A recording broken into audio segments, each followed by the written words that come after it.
सीताराम दोस्तों, आपका फिर से स्वागत है मेरे YouTube चैनल राधे श्याम में। आज हम आपको श्री रामचरितमानस के अध्याय का अगला भाग सुनाते हैं। सुनाने से पहले मेरी आप सबसे विनती है कि आप सब मेरे चैनल को सब्सक्राइब, लाइक और शेयर करना ना भूलें। तो चलो आइए शुरू करते हैं। आज की राम कथा प्रारंभ करते हैं। जय श्री राम। शीश जटा शशि बदनु सुहावा, रिस बस कछुक अरुण होई आवा।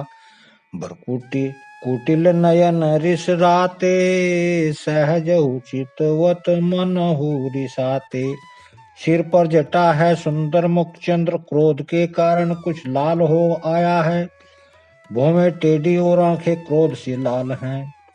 सहज ही देखते हैं तो भी ऐसा जान पड़ता है मानो क्रोध कर रहे हैं। वृक्ष सब कंद उर्बाहु विशाला, चारु जनेऊ माल मृगशाला। कटि मुनि बसन तून दुई बांधे, धनुषर कर कुठारु कल कांधे। बैल के समान ऊंचे और पुष्ट कंधे हैं, छाती और भुजाएं विशाल हैं। सुंदर यज्ञो पवित धारण किए और माला पहने मृग चर्म लिए हैं।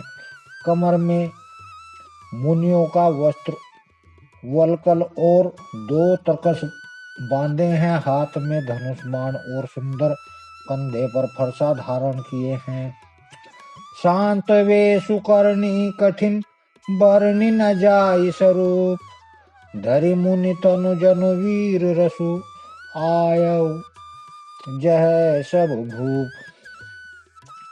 शांत वेश है परंतु करनी बहुत कठोर है। स्वरूप का वर्णन नहीं किया जा सकता। मानो वीर रस ही मुनि का शरीर धारण करके जहाँ सब राजा लोग हैं वहां आ गया हो। देखत भृगुपति वेश कुरा कराला, उठे सकल वै विकल भुआला। पितु समेत कही कही निज नामा, लगे करण सब दंड प्रणामा। परशुराम जी का भयानक वेश देखकर सब राजा भय से व्याकुल हो उठे और खड़े हुए और पिता सहित अपना नाम कह कर सब दंडवत प्रणाम करने लगे। जे ही सुभाय चित वही हितु जानी, सो जाने जनुआई खुटानी। जनक बहोरी आई सिरुनावा, सिए बुलाई प्रणाम करावा। परशुराम जी हित समझकर भी सहज ही जिनकी ओर देख लेते हैं, वह समझता है मानो मेरी आयु पूरी हो गई। फिर जनक जी ने आकर सिर नवाया और सीता जी को बुलाकर प्रणाम करवाया। आशीष दीन सखी हर्षानी, निज समाज ले गई सयानी। विश्वामित्र मिले पुनि आई, पद सरोज में ले दो हाई। परशुराम जी ने सीता जी को आशीर्वाद दिया। सखियां हर्षित हुई और वहां अब अधिक देर ठहरना कर ठीक न समझकर वे सियानी सखियां उनको अपनी मंडली में ले गई। फिर विश्वामित्र आकर मिले और उन्होंने दोनों भाइयों को उनके चरण कमलों पर गिराया। राम लखनु दशरथ के ठोड़ा, दीन आशीष देखी भल जोटा। राम ही चितई रहे थकी लोचन, रूप अपार मार मद मोचन। विश्वामित्र ने कहा, हे राम, ये राम और लक्ष्मण राजा दशरथ के पुत्र हैं।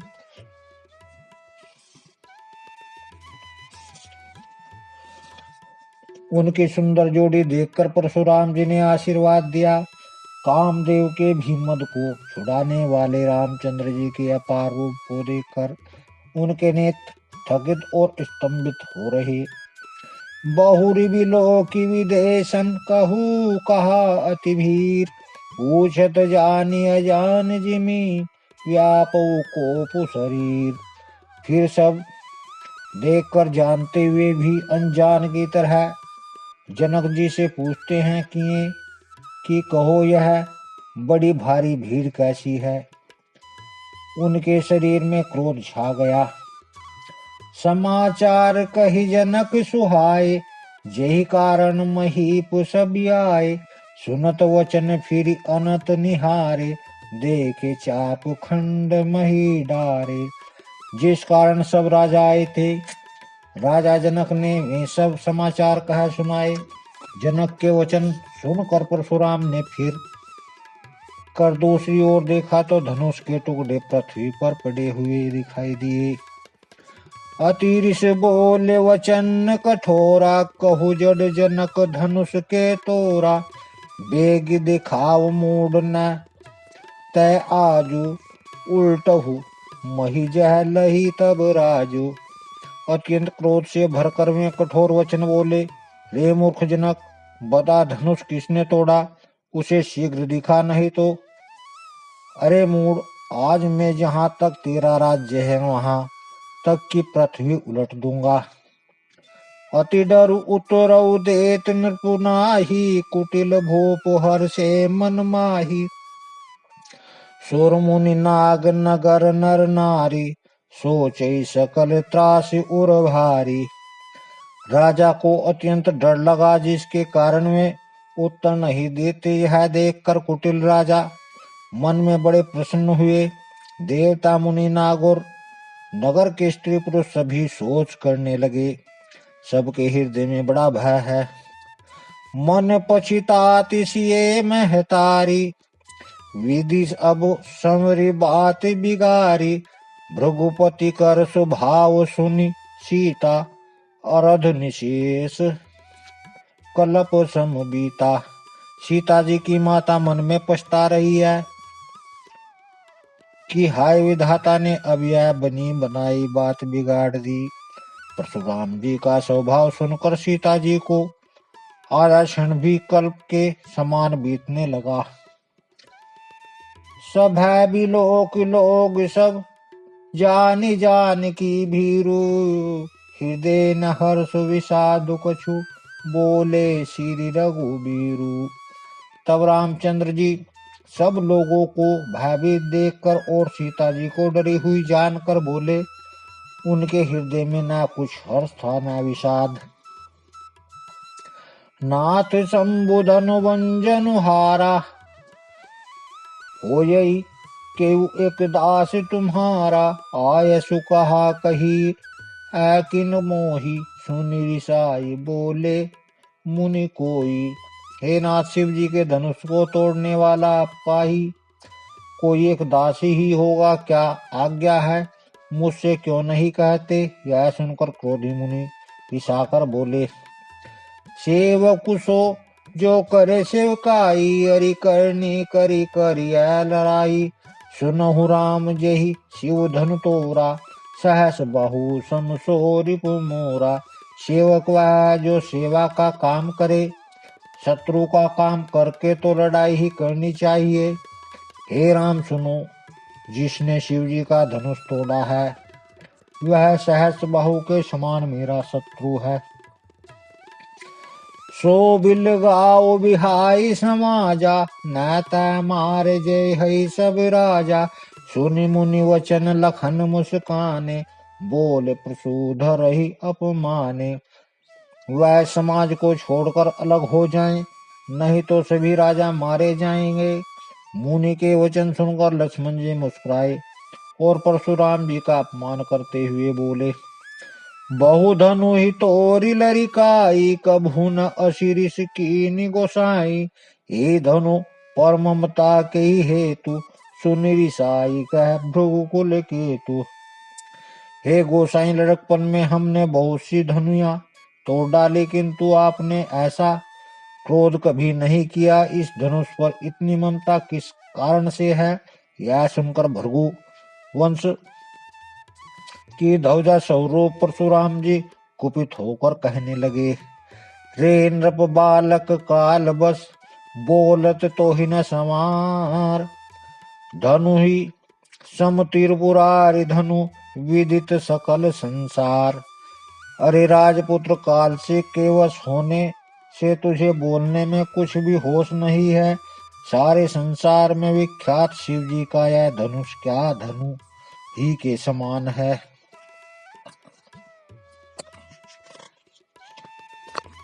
लखन कहाँ से हमरे न जाना, सुनहु देव सब धनुष समाना।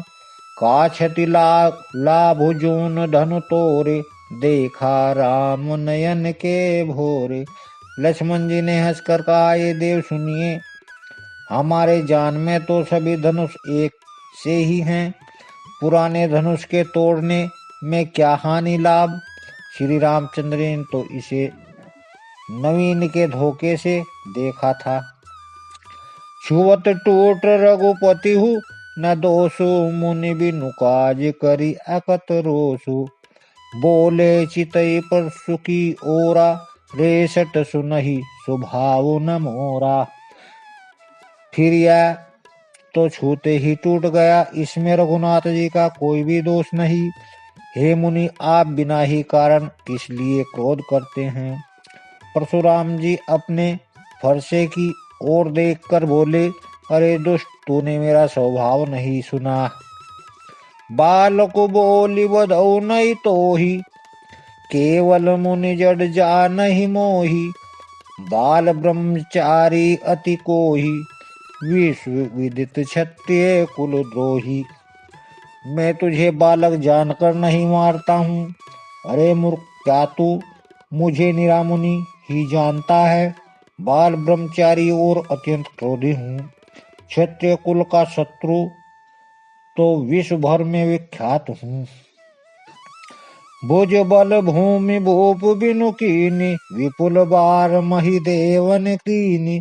सहस बहु भुज छेद निहारा, परसु बिलोक मही महिष कुमारा। अपनी भुजाओं के बल से मैंने पृथ्वी को राजाओं से रहित कर दिया और बहुत बार उसे ब्राह्मणों को दे डाला।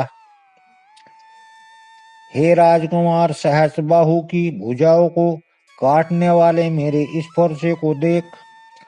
मातु पिता ही जनी सोच वश कर सी महिष किशोर। गर्भ न के भरक दलन परसु मोर अति घोर। अरे राजा के बालक, तू अपने माता पिता के को सोच के वश न कर। मेरा फरसा बड़ा भयानक है। यह गर्भों के बच्चों को विनाश करने वाला है। बिहसी लखनु बोले मृदुबानी, अहो मुनीषु महाभट मानी। पुनि पुनि मोहि देखाव कुठारु, चहत उड़ावन फूंकी पहारू। लक्ष्मण जी हंसकर कोमल वाणी से बोले, अहो मुनीश्वर, आपने तो बड़ा भारी योद्धा समझते हैं, बार बार मुझे कुल्हाड़ी दिखाते हैं, फूंक से पहाड़ उड़ाना चाहते हैं। या कुल्हड़ बतिया को नाही, जे तरज जन देखी मर जाही। देखी कुठारु सरासन बाना, मैं कछु कहा सहित अभिमाना। यहाँ कोई कुल्हाड़े की बतिया छोड़ कच्चा फल नहीं है, जो तर्जनी सबके आगे की उंगली को देखते ही मर जाती है। कुठार और धनुष्बाण देखकर ही मैंने कुछ अभिमान सहित कहा था। भृगुसुत समुझि जनेऊ बिलो की, जो कछु कहु सह सहउरिस रोकी। सुर महिसुर हरिजन अरुण गाई, हमरे कुल इन पर न सुराई। भृगुवंशी समझकर और यगो पवित्र देखकर तो जो कुछ आप कहते हैं उसे मैं क्रोध को रोक कर सह लेता हूँ। देवता, ब्राह्मण, भगवान के भक्त और गो, इन पर हमारे कुल में वीरता नहीं दिखाई जाती। बंधे पाप अपकीर्ति हारे, मारत तो मारतु पापरी तुम्हारे। कोटि कुलिस समवचन तुम्हारा, व्यर्थ धरहु धनुवान कुठारा। क्योंकि इन्हें मारने से पाप लगता है और इनसे हार जाने पर अपकीर्ति होती है, इसलिए आप मारे तो भी आपके पैर ही पड़ना चाहिए। आपका एक एक वचन ही करोड़ों ब्रजों के समान है। धनुष बाण और कुठार तो आप व्यर्थ ही धारण करते हैं। जो बिलो की अनुचित कहु क्षमहु महामुनि धीर। सुनी सरोष भृगुवंश मणि बोले गिरा गंभीर। इन्हें धनुष बाण और कुठार को देखकर मैं कुछ अनुचित कहा हो तो उसे मैं धीर महामुनि क्षमा कीजिए। यह सुनकर भृगु वंशमणि परशुराम जी क्रोध के साथ गंभीर वाणी बोले। कौशिक सुनहु मंद यहु बालक कुटिल काल बस निज कुल घायलकु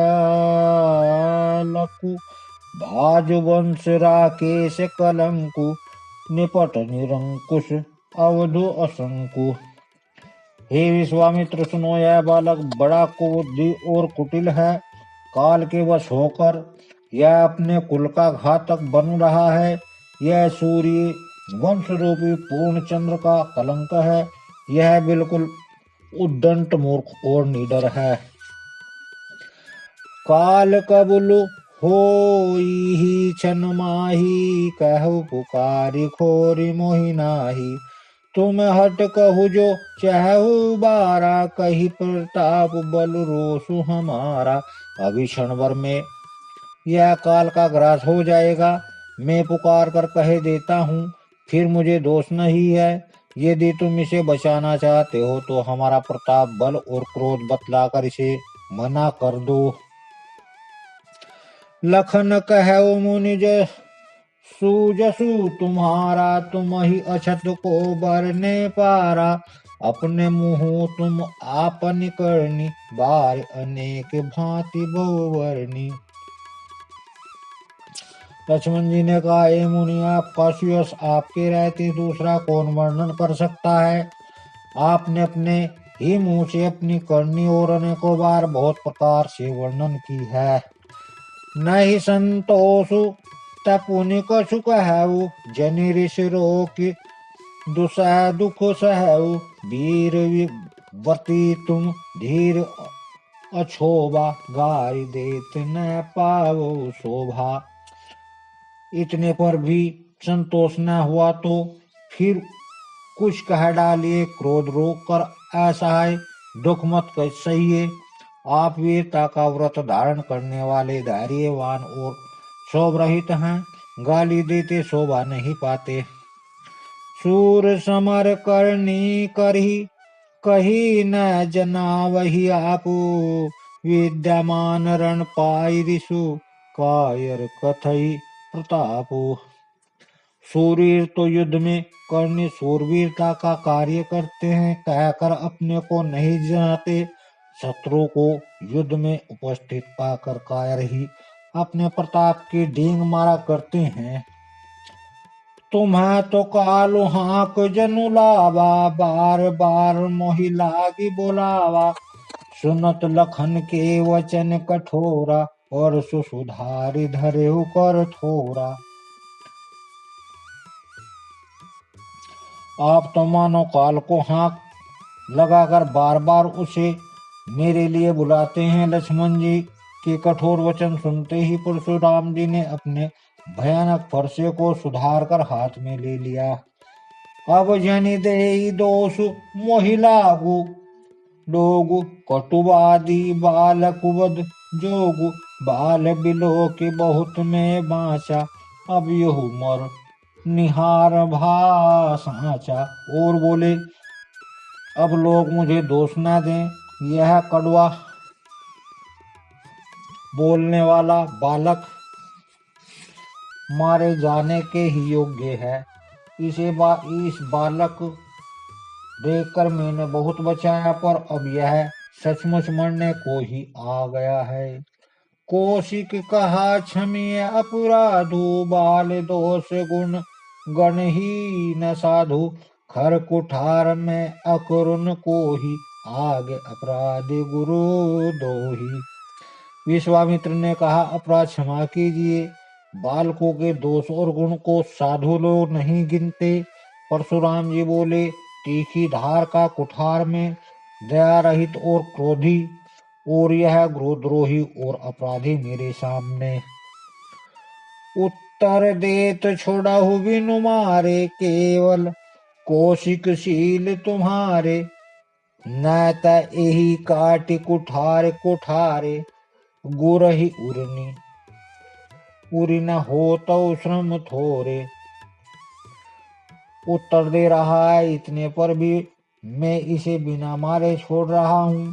सो ही विश्वामित्र केवल तुम्हारे शील प्रेम से, नहीं तो इसे इस कठोर कुठार से काट कर थोड़ी ही परिश्रम से गुरु के उत्तीर्ण हो जाता।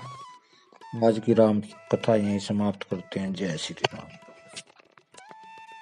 अगर आपको मेरी वीडियो अच्छी लगी तो बेल आइकन दबाना ना भूलें ताकि आपको मेरे आने वाली वीडियोस का नोटिफिकेशन मिलता रहे। धन्यवाद। जय श्री राम।